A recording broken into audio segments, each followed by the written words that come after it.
جی ناظرین، بریک کے بعد آپ کو خوش آمدید کہتے ہیں. ہم بات کر رہے ہیں کہ کیا فیصلہ آ سکتا ہے، اس کے کیا امپلیمنٹیشن ہو سکتی ہے. اوریہ صاحب نے بریک پہ جانے سے پہلے یہ کہا تھا کہ اس معاملے کو سیاستدان ہی ٹھیک کر سکتے ہیں. تو اوریہ صاحب پھر وہی سوال کہ سیاستدان کو کیسے بٹھایا جا سکتا ہے. اور پہلا سوال اگر یہ ہے کہ اسپیکر نے رولنگ دی ہے، پہلی بات تو کیا اسپیکر یہ رولنگ واپس بھی لینے کا مجاز ہے؟ دیکھیں، اسپیکر کو ان لمیٹڈ اختیار. پہلی بات ہے کہ اسپیکر یہ رولنگ دینے کا مجاز ہی نہیں تھا، یہ والی جو دی گئی. بات نہیں مجاز تھا، کیونکہ جب تک ووٹنگ نہ ہو اسپیکر پر روک نہیں کر سکتا اس کا. صحیح ہے. وہ کہتے یہ ہے کہ ایک انکانسٹیٹیوشنل ایکٹ جو ہے it can not be declared constitution. اب لیکن مسئلہ سر یہ ہے کہ آپ نے ایک بار لگا دیا ہے کہ اسپیکر جو ہے انلمیٹڈ پاور ہے نا، جو مرضی کا کہاں چٹا کہتے ہیں. لیکن اصل مسئلہ یہ ہے کہ یہ بالکل ویسی صورتحال ہے کہ جیسی اس کو 53 کو ہوئی تھی تو انہوں نے کہا تھا، پہلی دفعہ اس نے فکرہ بولا تھا کہ ضرورت اس فعل کو قانونی حیثیت دے دیتی ہے. اب یہ نظریہ ضرورت استعمال ہوگا پارلیمنٹری. صحیح. اگر آپ نظریہ ضرورت عدالت سے استعمال کروا سکتے ہیں تو اپنے لیے کیوں نہیں کرواتے ہو؟ اب مسئلہ یہ ہے کہ یا تو آپ پوری پارٹیاں بیٹھیں، speaker should call the house. اچھا. اور اس پہ آپ کا کنسنسس پہلے ہو جانا چاہیے کہ I declare by decision null and wide.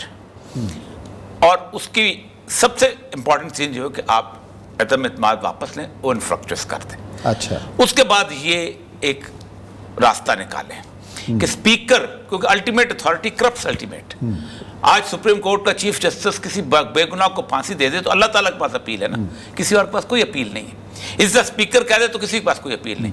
تو اسپیکر اس کے اندر ایک ایسی بورڈ بنانا چاہیے، پارلیمنٹری کونسل بننی چاہیے، سپریم پارلیمنٹری کونسل آئین کے اندر بننی چاہیے، جس میں تمام پارٹیز گروپس کے نمائندے ہو جو اس کے فیصلے کے خلاف اپیل، رولنگ کے خلاف اپیل میں رولنگ دے دیں، رولنگ کے اوپر ختم کر سکے. اگر وہ غلط ہو کانسٹیٹیوشن ڈسکشن چلے باقاعدہ. دیکھیں دنیا پوری کے اندر جوڈیشل فورمز ہیں، یعنی ناٹ کورٹ کے، پارلیمنٹری جوڈیشل فورمز ہیں جس کے اندر باقاعدہ سنی جاتی ہیں، باقاعدہ وہ فیصلے کرتے ہیں. پارلیمنٹری جوڈیشل کانگریس میں بھی آپ دیکھیں یہ بل کلنٹن کا کیس کہاں چلا تھا؟ عدالت میں چلا تھا، کانگریس کی اس جوڈیشل فورم میں چلا تھا. وہ انہوں نے دیکھا تھا کہ کیا کیا اس نے، مونیکا لیونسکی کے ساتھ کیا ہوا، وہاں گواہیاں ہوئی تھی. سپریم کورٹ میں بل کلنٹن پیش نہیں ہوا تھا. آپ کیوں نہیں کرتے ہو؟ اصل مسئلہ یہ ہے کہ تمہیں نے درد دیا. آج میں نے لکھا بھی اس بات کے اوپر ہے کہ اگر آپ نے آج اس کو فیصلہ نہ کیا تو آپ یاد رکھیں کہ نہ عمران خان اترے گا اور نہ تمہارا مسئلہ ہونا ہے. اچھا. وہ وہی ہوگا، پھر کوئی اور آ کے اتارے گا نا. پھر تو کہیں گے جی 4 بندے ادھر مر گئے، 3 ادھر مر گئے، 4 آگے ادھر لگی، 5 ادھر لگی، الیکشن نہیں ہو رہے فلاں، ہم اس الیکشن کو نہیں مانتے. بھٹو نے ایک الیکشن کروا دیے 77 کے، اس کے بعد ڈھیٹ پن سے 3 دن بعد پھر الیکشن کروا دیے اور اس کو بائیکاٹ ہوا. اس کو کہا نہیں. اس کے اوپر 9 اپریل کو پنجاب اسمبلی کال ہوئی، یہاں 3 بندے مر گئے لیکن نہیں اتر رہا تھا. 9 اپریل سے لے کے 4 جولائی تک لوگ مرے اور اس کے بعد کس نے آ کے اتارا؟ ضیاء الحق. تو کیا آپ کسی اور کا انتظار کر رہے ہیں؟ تو سین صورتحال یہ ہے کہ گفتگو بند کریں، خان صاحب بھی بند کریں. وہ اس وقت پرائم منسٹر کے اس کو سمجھ رہے ہیں میری لینڈ سلائڈ وکٹری آ رہی ہے، یہ لینڈ سلائڈ وکٹری ختم ہو جانی ہے اور یہ سمجھ رہے ہیں کہ ہم پتہ نہیں کیا کر دیں گے اور یہ ہو جائے. ان کا بھی سارا کچھ ختم ہو جانا ہے، کیونکہ پھر وہ راج کرے گا خالصہ آکی رہے نا کو والی بات ہونی ہے نا. وہ پھر کچھ نہیں رہنا، پلے کچھ نہیں رہنا. کیونکہ ایک بات بتاؤں، اگر تو سپریم کورٹ نے یہ مائنڈ بنایا ہوتا کہ اس نے غلط ہے تو اسی دن اسٹے آرڈر دے دیتے. اچھا. فوراً. کیونکہ ظاہر بات ہے میرے جیسا بندہ بھی کہہ سکتا ہے کہ یار کیا کرتے ہو، یہ تم کر ہی نہیں سکتے ہو، یہ تم کو تعلق ہی نہیں، تم کیا ہے تم نے. نہ بحث ہوئی. اچھا آج آپ دیکھیں انہوں نے ایک اور بحث چھیڑ دی. انہوں نے کہا آپ کے پروسیجر غلطی ہوئی. انہوں نے کہا آپ یہ بتائیں کہ 3 دن ڈسکشن چاہیے، کیا آپ نے ڈسکشن کی؟ اس کا مطلب ہے کہ رسپانسبلٹی دونوں طرف شفٹ ہوگی. یعنی اگر آپ ڈسکشن نہیں کرتے، کیونکہ لیڈر آف دا ہاؤس کے خلاف جو ووٹ آف نو کانفیڈنس ہے، it has to be presented well formed. اس کا بتانا پڑے گا. یہ نہیں کہ عمران خان کی شکل نہیں اچھی ہے، نواز شریف کی شکل نہیں اچھی ہے، بینظیر کی شکل نہیں، تو لوگوں کو بتاؤ. اس پہ لوگوں کو مائنڈ چینج ہوتا ہے تب بھی نہیں ہوتا، نب بھی چلے اس کا. تو اس کا مطلب ہے کہ سارے کا سارا جو معاملہ تھا وہ چونکہ پاکستان کو اندر اب نکلنا چاہیے. یہ جو ہے نا اپنا ڈرائنگ روم پالیٹکس، اور اب تو پہلے ڈرائنگ روم اب جہاز پالیٹکس ہو گئی. اچھا پنجاب اسمبلی کی بڑی دلچسپ صورت ہے. ایڈوکیٹ جنرل نے یقین دہانی کرائی کہ جناب کل اجلاس ہوگا 11:30 بجے. چیف جسٹس سے بھی پوچھا, لیکن جب یہ بات وہاں ہو رہی تھی اس دوران 16 اپریل تک ملتوی کر دیا. اب دیکھیں کل اب انہوں نے 16 میں کر دیا, اب وہ کل وہ جائیں گے. اب یہ قانون پتہ ہے کیا کہتا ہے کہ اگر ایک وزیر اعلیٰ استعفیٰ دے دیتا ہے تو اس کا الیکشن ہونا چاہیے, اور الیکشن شیڈول کون اناؤنس کرے گا؟ اسپیکر. وہ 1 سال بعد بھی کر سکتا ہے, وہ کوئی رول نہیں دے دے.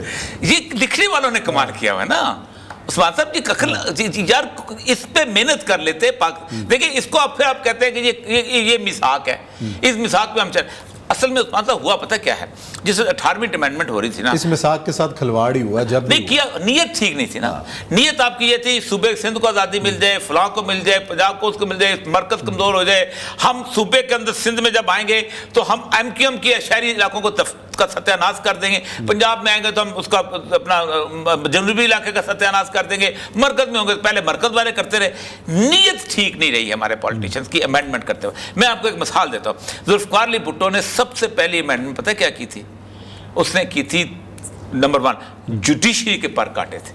اچھا, اس نے اپیل بفور ایکویٹل ختم کر دی تھی کہ مطلب آپ اگر ایک آدمی جو ہے اس کو موت کی سزا نہیں ہوتی, اس کو بخش دیا جاتا ہے, تو اس کے خلاف ریاست اپیل میں نہیں جا سکتی تھی. تو کیا ہوا تھا, سیشن جج نے بولیاں لگانی شروع کر دی. اب وہ پھر طریقہ کٹ نکالا وکیلوں نے, ادھر سے ادھر سے ورثاء کو لیا, لیکن وہ مسئلہ ختم ہو گیا نا, کیونکہ ہائی کورٹ کی پاورز کم کرنی تھی تاکہ میرے خلاف کھڑے نہ ہو سکیں. اسی طرح آگے پھر سب سے بڑا تھا پورے 5 سال ایمرجنسی نافذ رکھی. نیتیں ٹھیک نہیں تھیں, حالانکہ ڈاکومنٹ بڑا اچھا بنا تھا. مطلب اگر پاکستان کے جمہوری آئین کو دیکھیں, میں جمہوریت کا قائل نہیں ہوں, لیکن جمہوری طور پہ چلانے کے لیے 73 کا کانسٹیٹیوشن بہترین کانسٹیٹیوشن تھا. سر اسلام کی تمام دفعات اس کے اندر شامل کی گئی تھیں, باقی چیزیں. پھر 74 میں قادیانیوں کے امینڈمنٹ اس کی آ گئی تھی. ہر چیز جو تھی ایک, لیکن معاملہ سارا یہ تھا کہ ہم نے ایک تو امپلیمنٹیشن میں غلط کیا, اور دوسرا اب یہ کویسچن آف لا ان کے سامنے کھڑا ہو گیا ہے. اب یہ بند کریں, ورنہ میں سچی بات بتاؤں کہ اگر آرٹیکل 5 کی ایک بتا رہا ہوں, میں بڑی چھٹی اس بھی کہہ رہی ہے, میری معلومات نہیں ہے, کہ آج میں نے میمو گیٹ کا سکینڈل نکالا ہے, وہ ابھی تک پینڈنگ پڑا ہوا ہے. اچھا, کیونکہ اس کی رپورٹ آئی ہے صرف انکوزیٹری. اس کی جو فورن پالیسی میں وہ میمو گیٹ چھپا تھا نا, وہ بڑا خوفناک ہے. کہ مائیکل مولن کو میمو گیٹ جاتا ہے اور وہ کہتے ہیں کہ اگر آپ ہماری زرداری کی حکومت بچائیں گے مل کے تو ہم 3 کام کریں گے. ہم آپ کو نیوکلیئر ایسٹس کے اوپر گورننس دیں گے, ہم آپ کو بمبے کے پردے پکڑ کے دیں گے, اور ہم کو اسامہ بن لادن کے بعد ہم ملا عمر کو مار مور کے ہم آپ کے حوالے کریں گے. اور یہ سارا یہ پورا کا پورا پلان تھا وہ جو دیا گیا تھا. اب وہ فارن پالیسی جنرل جو ان کا آفیشل جنرل اس میں چھپ گیا ہوا تھا. لیکن اس کا مطلب یہ ہے کہ جب وہ بحث چھڑنا شروع ہو گئی عثمان صاحب, یہ بڑا خوفناک ہو جائے گا. اور پھر عدالت کے اندر جب بحث چھڑنا شروع تھی, اور خوفناک 2 دفعہ پاکستان تباہ ہوا ہے اس معاملے کے اندر. پہلی دفعہ آپ نے شیخ مجیب کی عوامی لیگ پہ پابندی لگائی اگرتلہ سازی کیس میں, دوسری دفعہ آپ نے نیشنل عوامی پارٹی ولی خان پہ سپریم کورٹ سے پابندی لگوائی غدار کہہ کے. ایک لندن کانسپریسی کیس تھی, ایک یہ تھی. اور اگر یہ کانسپریسی میں اگر آپ نے کسی پارٹی پہ پابندی لگوا دی, وہ پارٹی کچھ دیر کے دب تو جائے گی, آپ دباؤ بھی لیں گے, آپ اس کے بعد کر بھی لیں گے کہ میں تبدیلی لے آیا ہوں سب کچھ, لیکن پاکستان کا آپ بنیادیں ہلا دیں گے. چلیں جی, اب بریک لیتے ہیں. بریک کے بعد آتے ہیں اور ذکر کریں گے بھارت کے انفلوئنس کا, کہ یوٹیوب کے اوپر بھارت کس طریقے سے پاکستانی چینلز پہ اپنا انفلوئنس استعمال کر رہے ہیں.